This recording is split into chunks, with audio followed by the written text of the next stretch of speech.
Kamu harus tahu penyebab Anda malas.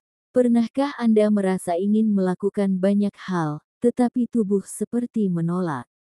Ada tugas, ada pekerjaan, ada ibadah, tapi rasanya berat sekali untuk memulai. Yang keluar justru kata, "Ah, nanti saja." Dan akhirnya, hari demi hari lewat tanpa ada perubahan berarti. Sebelum kita lanjut ke pembahasan, jangan lupa untuk like, share, dan subscribe, agar banyak orang yang tercerahkan.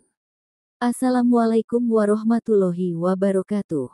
Syukur alhamdulillah kita dapat bersama kembali di channel Nur Hidayah. Semoga kita semua senantiasa ada dalam lindungannya, diberi kesehatan lahir dan batin, dimudahkan dalam setiap urusan dunia dan akhirat. Amin ya robbal alamin. Sahabat Nur Hidayah yang dirahmati Allah. Apa yang disebut malas itu? Sifat yang terlihat sederhana, tapi sebenarnya bisa menjadi penyakit berbahaya, pelan-pelan mencuri waktu, mencuri potensi, bahkan mencuri masa depan kita. Hari ini, kita akan membahas secara mendalam, apa sebenarnya penyebab rasa malas itu. Kenapa sifat ini begitu kuat hingga bisa mengalahkan tekad kita? Dan yang lebih penting, bagaimana kita bisa menyadarinya agar tidak terjerumus terlalu jauh. Tonton sampai akhir, karena mungkin salah satu dari penyebab ini adalah alasan utama kenapa Anda masih sering terjebak dalam kemalasan. Sebelum kita mulai lebih jauh, saya ingin mengajak Anda untuk jujur pada diri sendiri. Coba tulis di komentar, hal apa yang paling sering Anda tunda karena rasa malas? Apakah pekerjaan kantor, tugas sekolah atau kuliah, atau justru salat, membaca Al-Quran, dan ibadah lainnya? Saya ingin baca, dan siapa tahu jawaban Anda juga bisa jadi cermin bagi orang lain. Ke-1. Tidak memiliki tujuan hidup yang jelas. Bayangkan Anda naik sebuah bus. Sopirnya tidak tahu kemana arah tujuannya. Apa yang Anda rasakan? Bingung, bukan? Begitu pula hidup kita. Ketika tidak punya tujuan, kita tidak tahu apa yang harus dicapai. Akibatnya, rasa malas dengan mudah menguasai, karena, untuk apa berusaha kalau kita sendiri tidak tahu mau kemana?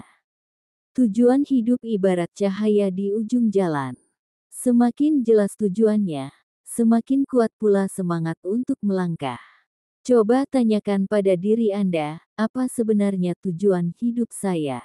Untuk siapa saya berusaha? Kalau jawabannya jelas, rasa malas akan semakin kecil. Kedua, terjebak dalam zona nyaman. Zona nyaman itu seperti kasur empuk di pagi hari. Rasanya hangat, enak, membuat kita enggan bangun. Padahal di luar sana, ada peluang besar, ada tantangan yang bisa membuat kita tumbuh. Masalahnya, semakin lama kita berada di zona nyaman, semakin sulit kita keluar. Itulah sebabnya banyak orang akhirnya terbiasa malas, karena lebih memilih kenyamanan jangka pendek daripada pertumbuhan jangka panjang. Pertanyaan untuk Anda, apakah hari ini Anda masih terjebak dalam zona nyaman? Ketiga, tubuh dan pikiran kekurangan energi. Sahabat sekalian, jangan salah, malas tidak selalu karena kita lemah iman atau kurang niat. Kadang-kadang, rasa malas adalah tanda bahwa tubuh dan pikiran kita sudah kelelahan. Kurang tidur, pola makan berantakan, jarang bergerak, terlalu banyak pikiran, semua itu membuat energi terkuras. Hasilnya, tubuh menolak aktivitas, pikiran kehilangan semangat, dan kita menyebutnya malas. Artinya, untuk mengalahkan malas, kita juga perlu memperhatikan gaya hidup. Makan yang sehat, tidur cukup, olahraga ringan, dan memberi waktu istirahat pada pikiran. Keempat, lingkungan yang tidak mendukung. Lingkungan itu ibarat tanah tempat kita tumbuh. Kalau tanahnya subur, tanaman akan hidup sehat. Tapi kalau tanahnya gersang, tanaman akan layu. Begitu pula manusia. Kalau kita dikelilingi orang-orang yang malas, suka menunda, tidak punya semangat, cepat atau lambat, sifat itu menular. Sebaliknya, kalau kita dikelilingi orang rajin, penuh motivasi, produktif, semangat itu pun menular. Maka, coba lihat lingkungan Anda sekarang. Apakah mereka mendorong Anda untuk maju, atau justru membuat Anda nyaman dalam kemalasan? Kelima, kebiasaan menunda-nunda. Awalnya hanya berkata, nanti saja. Lalu bergeser menjadi besok, lusa, minggu depan, sampai akhirnya tidak pernah dikerjakan. Inilah prokrastinasi, kebiasaan menunda yang menjadi pintu gerbang malas. Semakin sering kita menunda, semakin berat rasanya untuk memulai. Otak kita terbiasa mencari alasan, bukan solusi. Padahal, setiap kali kita menunda, kita sebenarnya sedang mengizinkan rasa malas tumbuh lebih besar dalam diri. Keenam, tidak ada rasa syukur dan makna hidup. Sahabat sekalian, ini penyebab yang sering kita lupakan. Rasa malas muncul ketika hati kita lalai dari bersyukur. Kita lupa betapa berharganya waktu, kesehatan, dan kesempatan yang Allah berikan. Orang yang bersyukur melihat setiap hari sebagai peluang. Ia merasa hidupnya berarti, sehingga sulit bagi rasa malas untuk menguasai. Sebaliknya, orang yang kurang bersyukur akan menganggap hidupnya kosong. Apapun terasa berat, tidak ada semangat, dan akhirnya terjebak dalam kemalasan. Nah, dari 6 penyebab tadi, menurut Anda, mana yang paling sering menguasai hidup Anda? Coba jujur di komentar. Jangan malu, karena dengan mengakui, kita sudah selangkah lebih dekat untuk memperbaikinya. Sahabat Nur Hidayah yang dirahmati Allah.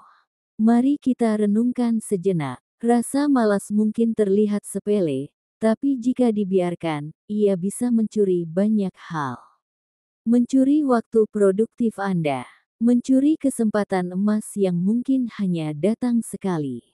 Bahkan mencuri masa depan Anda yang seharusnya lebih baik. Ingatlah, orang-orang sukses bukanlah mereka yang tidak pernah malas. Mereka juga manusia, mereka juga pernah merasa lelah. Tapi bedanya, mereka tidak membiarkan malas itu menguasai hidupnya. Mulailah dengan langkah kecil. Bangun lebih awal, kerjakan satu tugas, jauhi kebiasaan menunda, dan syukuri setiap kesempatan. Sedikit demi sedikit, rasa malas akan terkalahkan, dan hidup Anda akan berubah. Setelah menonton video ini, langkah kecil apa yang akan Anda lakukan untuk melawan rasa malas hari ini? Tulis jawaban Anda di komentar, siapa tahu itu bisa menginspirasi orang lain. Sekali lagi, jangan lupa klik like jika video ini bermanfaat, bagikan kepada teman-teman Anda, dan subscribe channel ini agar kita bisa terus belajar bersama. Terima kasih sudah setia menonton sampai akhir. Sampai jumpa di video selanjutnya. Wassalamualaikum warahmatullahi wabarakatuh.